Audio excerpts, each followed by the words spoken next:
Everyone thinks the real estate market is a one-way street, that it only goes up.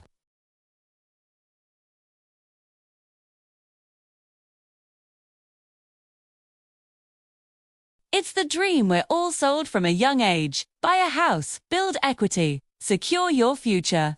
But what if everything we believe about real estate is wrong? What if the biggest, most devastating housing collapse in modern history hasn't happened yet, but is already silently underway? Right now, a frantic, desperate effort is being made by governments and financial institutions to hide a terrifying truth. The global real estate bubble is cracking, and when it finally breaks, the fallout will be brutal. Mortgage delinquencies are soaring, rising faster in some areas than they did in the lead-up to the 2008 financial crisis. Commercial buildings, once bustling symbols of economic power, are sitting empty. Skyscrapers that were valued in the hundreds of millions are now just ghost towers, monuments to a bygone era of optimism.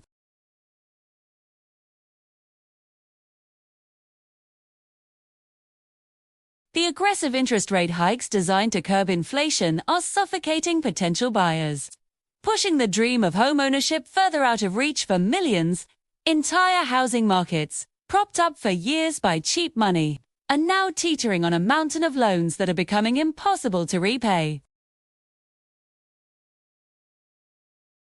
Why? It's not always because they've found their dream home. It's because they're terrified. They're driven by FOMO, the fear of being left behind, the fear of being priced out forever if they don't jump in right now. They see prices stagnate or even dip slightly and think, "This is my chance," without realizing they might be catching a falling knife. But here's the dangerous, unspoken truth of the modern real estate market. Property isn't expensive because it's inherently valuable. It's expensive because it's built on a tower of leveraged debt, stacked precariously on top of unrealistic hope. It's a financial instrument, a casino chip in a high-stakes game. The banks know this. The big institutional investors know this. Governments absolutely know this. They are all quietly repositioning themselves, getting ready for the storm.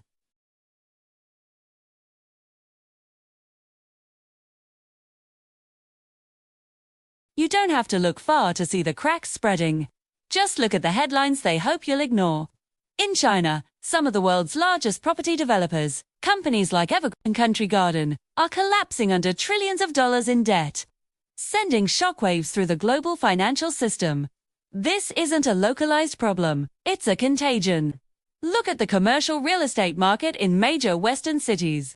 Office buildings in places like San Francisco and New York are selling for discounts of 70% or more compared to their peak values just a few years ago. That's not a correction, that's a wipeout. Investors who once fought tooth and nail to acquire these trophy assets are now walking away, handing the keys back to the bank because the properties are worth less than the loans on them. Meanwhile, the relentless rise in interest rates is destroying the financial stability of the middle class. A mortgage that was manageable 2 years ago is now a crushing burden. Families are being forced into impossible choices: pay the mortgage or buy groceries, keep the lights on or make the car payment. This isn't sustainable. Something has to give.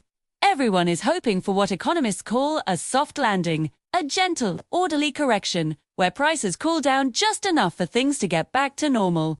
But here's a hard truth. Markets rarely land softly. When bubbles this big burst, they don't gently deflate. They fall, and they fall violently. And when this crash fully hits, it won't be the wealthy who suffer most. They'll be waiting on the sidelines with piles of cash, ready to swoop in and buy up distressed assets, homes, apartment buildings, land for pennies on the dollar. It will be the middle class that gets hit the hardest.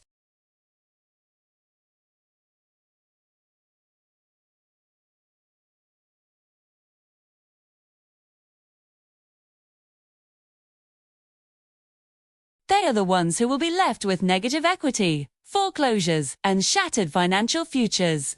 Millions will come to the painful realization that they were never really owners. They were just temporary caretakers for the banks, paying interest for the privilege of living in an asset that the bank truly controlled. The scariest part of all this, most people won't believe the collapse is happening until it has already happened. They'll be in denial, just like in 2008. We all remember the chorus back then. It's just a temporary dip.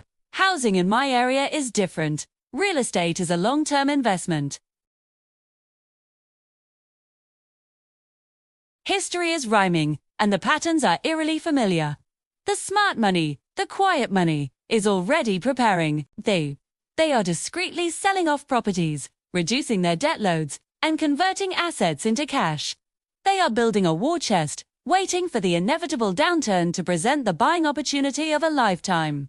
The others, the ones still caught up in the frenzy, they're still repeating the mantra, real estate always goes up. And tragically, those will be the very words they remember as they lose everything. This isn't about spreading fear, it's about promoting awareness. It's about looking at the data, not the dogma. The story that property is a foolproof path to wealth is just that, a story. And right now, that story is beginning to unravel. The question is, will you be listening to the story, or will you be watching the numbers? The choice you make could define your financial future for decades to come. Thank you for watching. If this perspective was valuable to you, please consider subscribing for more insights. Stay safe and stay informed.